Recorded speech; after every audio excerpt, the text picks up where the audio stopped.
expliquer un petit peu? Oui, alors donc la résidence est maintenant terminée. Il ne nous reste plus qu'à la meubler pour la faire vivre intégralement et intégrer à la fois les compagnes nouvelles qui vont nous rejoindre et les quelques compagnons retraités qui basculeront de la résidence actuelle à cette nouvelle résidence. Donc cette nouvelle résidence comporte 15 logements, 15 studios de 21 mètres carrés environ, on va aller en visiter un ou deux, plus un bureau pour l'association et une salle commune d'une cinquantaine de mètres carrés environ, ainsi qu'une pièce laverie qui est prête à fonctionner dans quelques semaines également.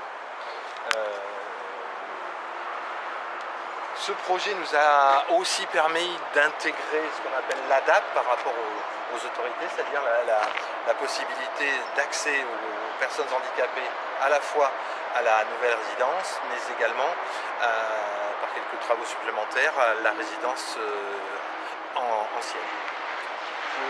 Si vous voulez bien, on va monter au premier étage, sur la magnifique terrasse. La Sojima, ils avaient intégré des sommes forfaitaires pour les fondations et éventuellement des fondations complexes. Dans l'enveloppe du projet, reprendre une bonne partie de la voirie, refaire les terrasses de l'actuelle résidence et aménager un petit peu les espaces verts, ainsi que commander le mobilier.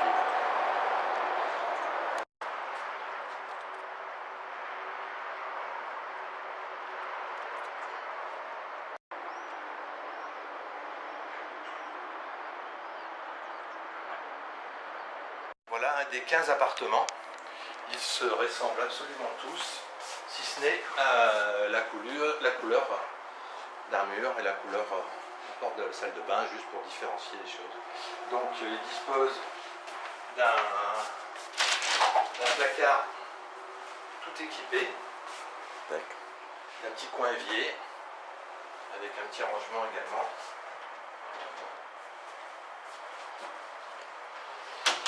Et une salle de bain. Je vous ouvre la porte. Ah, elle est super. Hein. Prête à fonctionner.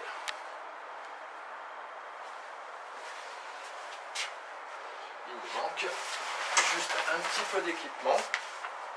Donc comme je vous le disais tout à l'heure, la literie qui va être livrée la semaine prochaine, et nous avons commandé également petit mobilier, table, bureau, chaise, un petit rangement pour la salle de bain.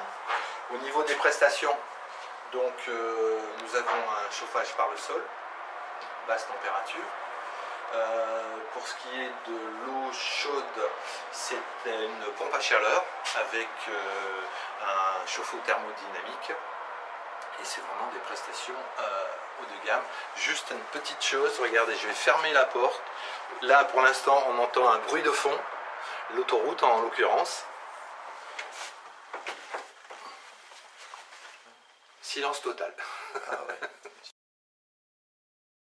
Sur la partie basse, 7 logements, plus un bureau pour l'association et la salle commune. Je vais vous montrer aussi la future laverie, buanderie, qui est prête à recevoir les machines à laver. L'affectation de cette pièce, elle n'est pas encore complètement finalisée. Est-ce que ce sera une salle de réunion, une salle de vie, une salle de loisirs? Toujours est-il qu'on en avait besoin d'un espace supplémentaire pour vivre à la communauté. Dormir une ou deux nuits, mais on ne peut pas. Car si dans un lieu qui est équipé pour 40 places, on était 80, la vie deviendrait infernale et chacun y perdrait son équilibre. On est donc, malgré soi, obligé de lui dire voilà des adresses et reprend la route, n'est-ce pas? Si je vous dis cela, c'est pour que vous nous aidiez chacun dans la mesure des responsabilités que vous pouvez détenir de l'influence que vous pouvez avoir dans le monde économique ou politique, depuis une petite commune jusqu'à de plus grandes responsabilités, que vous nous aidiez à inquiéter ceux qui ont dans leurs mains des moyens. Nous